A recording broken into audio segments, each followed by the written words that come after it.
시청자 여러분 안녕하십니까? 뉴스제이 시작하겠습니다. 서울시는 모바일 앱을 이용해 마스크 없이 지하철을 탄 승객을 신고할 수 있게 했습니다. 코로나19와 집중호우로 이중고를 겪고 있는 소상공인을 위해 대전시가 맞춤형 지원 사업을 확대합니다. 횡성군의 새로운 랜드마크로 기대를 모으고 있는 횡성 루지 체험장이 본격 개장했습니다. 양산시가 일자리 센터를 확대 운영합니다. 전북도에서는 용담댐 수해 피해에 보험대책위원회를 꾸렸습니다. 수도권 소식입니다. 최근 마스크가 코로나 바이러스의 전파를 예방하는 데에 탁월한 효과가 있다고 입증됐는데요. 아직도 마스크를 쓰지 않고 대중교통을 이용하는 시민들이 있습니다. 서울시는 모바일 앱을 이용해 마스크 없이 지하철을 탄 승객을 신고할 수 있게 했습니다. 지난 8월 3일부터 서울시의 또타 지하철 앱을 통해 지하철 내 마스크 미착용 승객에 대한 신고가 가능해졌습니다. 대중교통 내 마스크 착용이 의무화됐지만 마스크 미착용으로 인한 다툼과 운수 종사자에 대한 폭언 폭행 사고가 지속됨에 따라 서울시가 시민 간 갈등을 예방하고 마스크 착용 문화를 정착시키기 위한 특별 대책을 내놓은 겁니다. 미착용 승객을 신고하면 위치 정보 확인 후 지하철 보안관이 즉시 출동해 신속 조치합니다. 지하철 보안관의 지시를 따르지 않거나 지하철 보안관을 폭행하는 경우 과태료 부과 등을 통해 선처 없이 강력하게 대응한다는 계획입니다. 또타 지하철 앱은 구글 플레이, 앱스토어 등에서 다운로드할 수 있으며 민원 신고, 신고 유형 중 마스크 미착용을 선택하면 됩니다. 강북구가 서울을 비롯한 수도권에 집중되고 있는 코로나19의 지역 내 확산을 차단하기 위해 동주민센터의 방역 강화에 나섰습니다. 청사에는 전자출입명부 QR코드가 설치되고 확진자 발생에 대비한 대행 동주민센터 운영 등 상황에 맞춰 신속한 대응 방안이 가동됩니다. 강북구가 최근 수도권에서 폭발적으로 증가하고 있는 코로나19의 지역사회 확산을 차단하기 위해 동주민센터에 대한 방역과 관리 체계를 강화합니다. 이들 시설에는 동별로 하루 평균 300여 명, 연간 100만여 명이 이용하는 것으로 집계되고 있습니다. 이에 따라 강북구는 주민센터 종사자의 개인위생 상태를 청결하게 유지하고 주기적인 환기와 소독에 나서는 한편 인터넷 서비스와 무인 민원 발급기의 활용도를 높이는 등 비대면 업무를 꾸준하게 개선해 왔습니다. 또 QR코드를 이용하는 전자출입명부 키패스를 동주민센터에 설치하고 스마트폰을 휴대하지 않은 내방 민원인을 위해 수기장부를 마련하는 등 시설 이용객에 대한 출입 기록을 보다 체계적으로 관리할 계획입니다. 이와 함께 코로나19 확진 환자가 발생하거나 방문할 경우 긴급 대응 태스크포스를 구성하고 역학조사 등을 거쳐 해당 청사가 폐쇄되는 기간 동안 급한 업무를 처리하게 될 대행 주민센터 2곳을 지정 운영하게 됩니다. 강북구는 실제로 일어날 수 있는 다양한 사례를 감안해 신속 대응 방안을 수립했다며 혼선을 줄이고 업무 공백을 최소화하는 데 행정력을 집중하겠다고 전했습니다.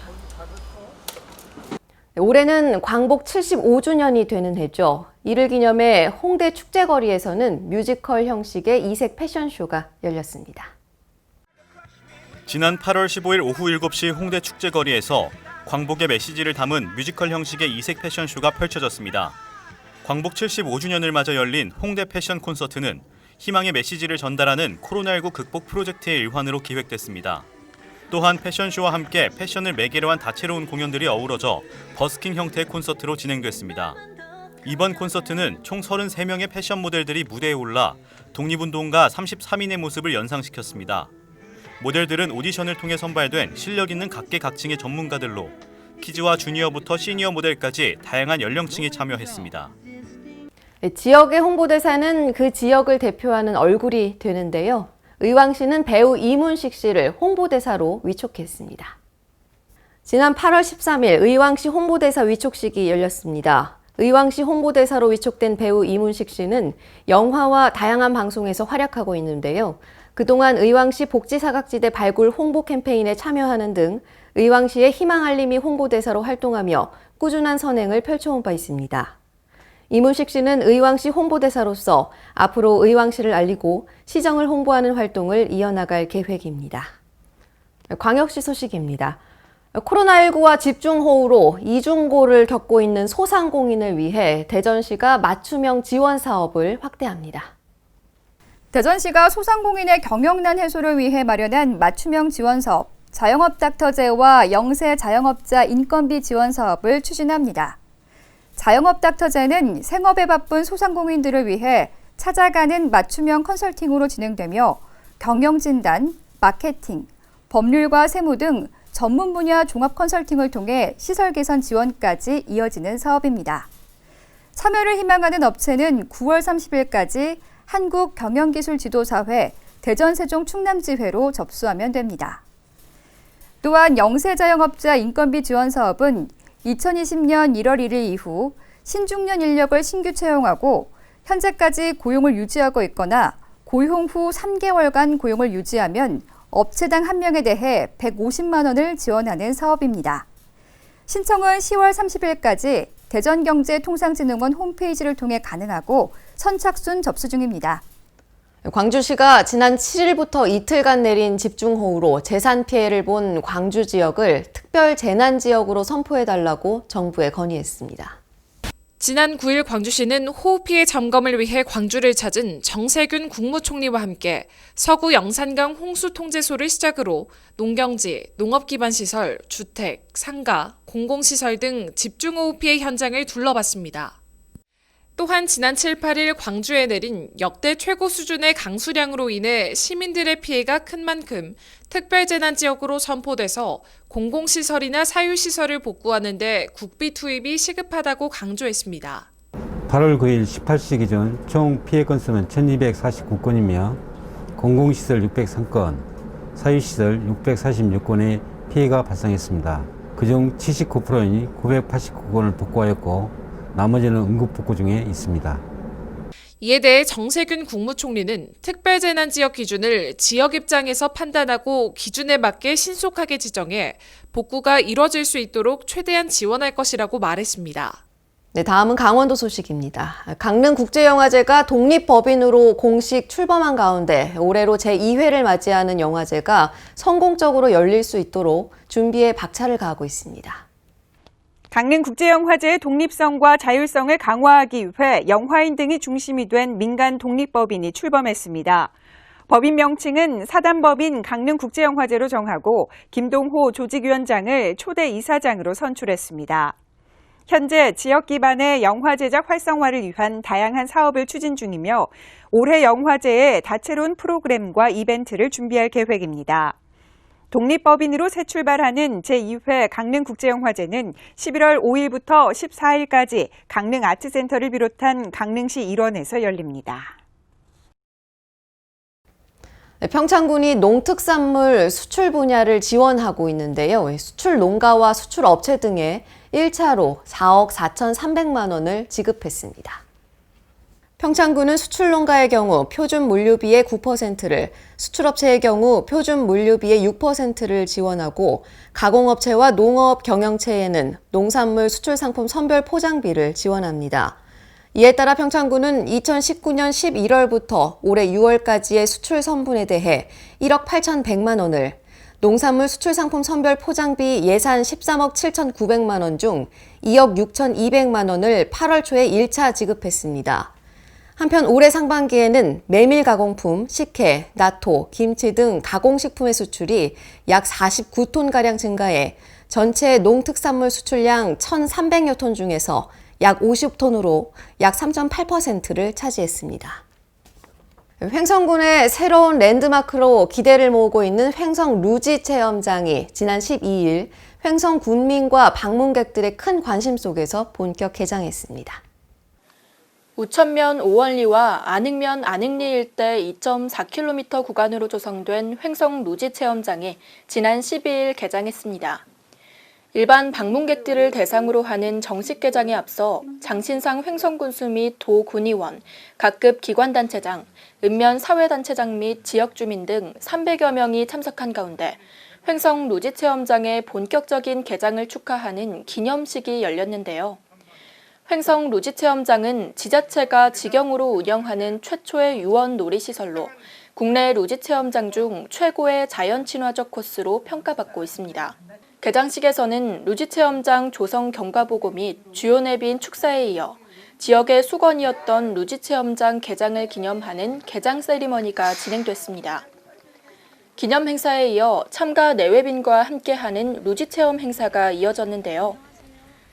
전제 정상에서 시속 60km의 속도로 내리막길을 질주하며 짜릿한 즐거움을 선사하는 횡성루지는 단일 코스로는 세계에서 가장 긴 2.4km를 자랑하며 기존 폐도로 주변의 자연을 있는 그대로 보존하고 다양한 테마 구간을 더해 친환경적 코스를 조성하고 있습니다. 한편 개장식 일정을 마친 루지체험장은 오전 11시 이후 일반 방문객들에게도 공식 개장됐습니다. 앞으로 루지체험장은 오전 10시부터 오후 6시까지 운영될 예정이며 성수기인 7월과 8월은 8시까지 연장 운영됩니다. 네, 충청도 소식입니다. 최근 전국에서 동시다발적으로 코로나19가 재확산됨에 따라 충청북도가 코로나19에 적극 대응하기로 했습니다. 특히 다중 이용 시설 중 고위험 시설을 추가 지정하는 등 방역 수칙이 강화됩니다. 충청북도는 수도권 교회와 대규모 집회 등으로 전국에 확산된 코로나19에 적극 대응합니다. 우선 수도권 교회를 방문했거나 대규모 집회에 참석한 도민에게는 진단검사 행정명령을 발령했습니다. 이에 우리 도에서는 2020년 8월 1일부터 13일까지 서울 성복 사랑제일교회, 용인 우리제일교회, 여의도 순복음교회, 고양시 반석교회, 고양시 기쁨 153 교회 방문자와 8월 8일 경복궁 인근 집회 참석자, 그리고 8월 15일 광화문 광복절 집회에 참석하신 도민들께서는 빠른 시일 내에 인근 선별진료소를 방문하여 진단검사를 받으시기 바랍니다. 사랑제일교회를 방문한 도민은 약 21명. 여기에 지난 1일부터 13일까지 수도권 교회를 방문한 사람은 인근 선별진료소에서 진단검사를 받아야 합니다. 또한 지난 8일 경복궁 인근 집회 참석자와 15일 광화문 광복절 집회 참석 도민 역시 빠른 시간 내 진단검사를 받아야 합니다. 긴급 행정명령 조치를 위반할 경우 200만 원 이하의 벌금이 부과되고 확진자 발생 시 검사 치료비 등 재반 비용의 구상권이 청구됩니다. 동명령은 감염병의 예방 및 관리에 관한 법 제18조 3항 제46조에 근거한 긴급 행정명령 조치로 위반 시에는 200만 원 이하의 벌금이 부과되고 만약 확진자 발생 시에는 검사, 치료비 등 재반 비용에 대해 구상권이 청구될 수 있음을 알려드리니 적극 협조해 주실 것을 당부드립니다. 다중이용시설 중 중위험시설인 PC방과 종교시설, 식당과 카페, 공연장 등은 고위험시설로 추가 지정했습니다. 고위험시설은 방역수칙 의무화 조치를 유지하고 방역수칙이 강화됩니다. 충청북도는 확진자 발생 상황이 악화되면 고위험시설 운영 중단과 집합, 모임, 행사 금지 등 방역 조치를 강화해 2주 연장할 예정입니다. 종교시설은 정규 예배와 법회 외 모임 행사는 방역을 의무화해야 하고 참석자는 마스크 착용 등 방역수칙 준수를 권고했습니다. 보령시가 지난 5일 침체된 지역 경제에 활력을 불어넣기 위해 지역 상권 활성화 특화 보증 지원 업무 협약을 체결했습니다. 김동일 시장과 유성준 충남신용보증재단 이사장 등이 참석한 가운데 개최된 이번 협약은 코로나19 확산으로 인한 경기 침체에 활력을 불어넣고 소기업 및 소상공인의 경영 안정을 도모하기 위해 마련됐습니다. 보령시에 사업장을 둔 소기업 및 소상공인이면 심사를 통해 업체당 최대 3천만 원까지 지원받을 수 있고 신청은 충남신용보증재단 보령지점에서 보증을 받은 후 해당 금융기관에 필요 서류를 첨부해 할 수 있습니다. 이번 업무 협약으로 인해 정식 신용평가를 생략하고 간편 심사를 통해 지원 금액이 결정되므로 긴급히 자금이 필요한 소기업과 소상공인들에게 큰 도움이 될 것으로 보입니다. 네, 경상도 소식입니다. 양산시가 공공 일자리를 확대한 가운데 일자리 센터도 확대 운영하기로 했습니다. 구직자와 구인업체의 일자리 불일치를 해소하고 맞춤형 취업 지원 서비스를 제공할 것으로 기대됩니다. 양산시는 그동안 양산시청과 웅상출장소, 고용복지 플러스 센터, 그리고 일부 행정복지센터 등 8곳에서 운영해오던 일자리 센터를 범어 민원사무소 등 7곳의 센터 운영을 재개하면서 모두 15곳으로 확대 운영합니다. 센터에서는 단순 구인구직 등의 정보 제공뿐만 아니라 전문 일자리 상담사가 계층별 취업 심층 상담과 동행 면접, 사후 관리 등에 이르기까지 맞춤형 취업 지원 서비스를 제공합니다. 특히 취업 지원 기관과의 연계를 통해 구직자와 구입 업체와의 맞춤형 서비스를 강화하면서 일자리 불일치 해소 역할도 담당하고 있습니다. 포항 지진특별법 개정안의 최종 윤곽이 그려지고 있는 가운데 포항시는 개정안에 피해 주민들의 의견을 담기 위한 각고의 노력을 거듭하고 있습니다. 각계각층 인사들과 시민단체가 지진특별법 시행령 개정을 촉구하기 위한 총력전에 나섰습니다. 이강덕 포항시장은 11일 이철우 경북도지사, 김정재, 김병우 국회의원 등과 함께 정세균 국무총리를 만나 포항지진특별법 시행령 개정안에 시민의 의견을 담아줄 것을 적극 건의했습니다. 이강덕 시장은 시행령 개정안 중 피해의 유형별 지급 한도와 지급 비율 70% 설정에 대해 시행령이 오히려 지원의 범위를 축소하고 있어 특별법의 입법 취지에 반한다고 강조했습니다. 또 포항 촉발 지진 이후 투자 심리 위축, 관광객 급감, 지가 하락, 인구 감소 등 수조 원의 직간접 피해를 입은 포항시의 어려운 경제 상황을 설명하고 경제 활성화 및 공동체 회복의 특별 지원 대책 구체화와 관련 사업의 내년도 국비 반영을 요청했습니다. 한편 이날 포항 112로 촉발 지진 범시민 대책위원회 주최로 피해 주민 등 500여 명이 청와대 앞에서 포항 지진특별법 시행령 수용 반대 집회를 열었습니다. 집회에는 정혜종 포항시의회 의장 등 포항시 의원들과 상경한 포항시민 및 향후 회원도 참석해 시행령 개정을 강력하게 촉구했습니다. 특히 범대위 공원식 공동위원장은 피해 주민들의 요구사항이 개정안에 제대로 반영되지 않을 경우 시행령 거부운동 등 강력한 투쟁을 벌여나가겠다고 말했습니다. 지진특별법 시행령은 피해구제 지원금 및 피해자 인정 신청 등에 관한 사항이 개정 절차를 거친 후 9월 1일부터 시행되며 지난 6일에는 포항지진특별법 시행령 개정안에 대한 공청회가 무산된 바 있습니다. 다음은 전라도 소식입니다. 최근 광화문 집회로 인한 코로나19의 증가세로 각 지자체에서도 다양한 방역 대책을 마련하고 있는데요.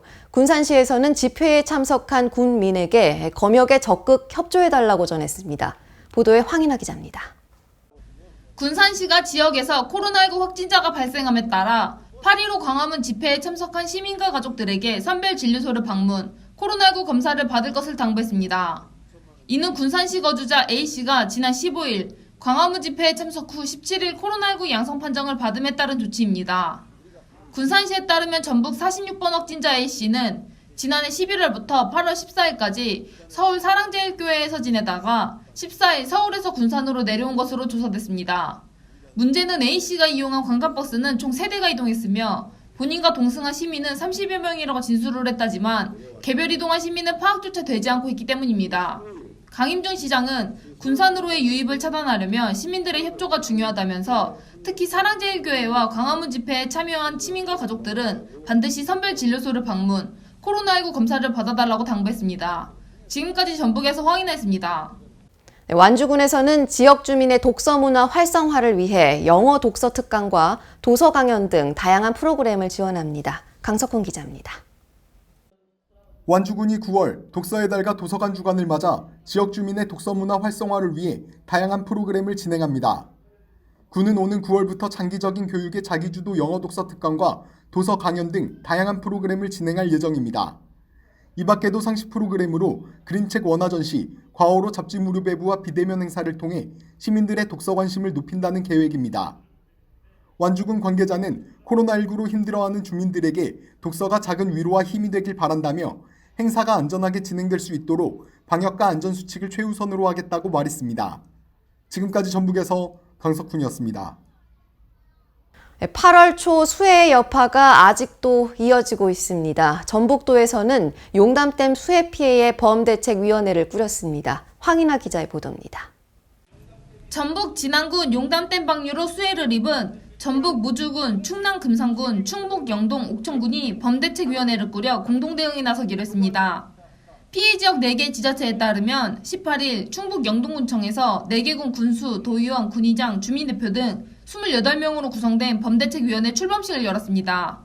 이들은 출범식에서 입장문을 발표하고 성명서 전달과 국민청원, 서명운동 등 다양한 방면으로 활동을 전개한다는 입장입니다. 대책위 관계자는 수공은 정부 차원의 정밀 조사를 거쳐 대처하겠다며 원론적인 입장만 되풀이하고 있다며 주민의 요구가 관철될 때까지 한 목소리를 내기 위해 범대위를 출범하기로 했다고 말했습니다. 이 밖에도 정부기관은 신속히 이번 수해 피해로 인한 문제를 해결해야 한다며 호소했습니다. 지금까지 전북에서 황인아였습니다.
코로나19 신규 확진자가 급증하면서 방역 당국이 마스크 착용의 중요성을 거듭 강조하고 있습니다. 서울시도 실내외 마스크 착용 의무화를 시행했는데요. 앞으로 음식물 먹을 때 등 불가피한 경우를 제외하고 실내는 물론 실외에서도 마스크를 의무적으로 착용해 주시기 바랍니다. 많이 답답하시겠지만 나와 이웃을 위해 힘을 모아야 할 때입니다. 이상 뉴스제이 마칩니다. 시청해주신 여러분 고맙습니다.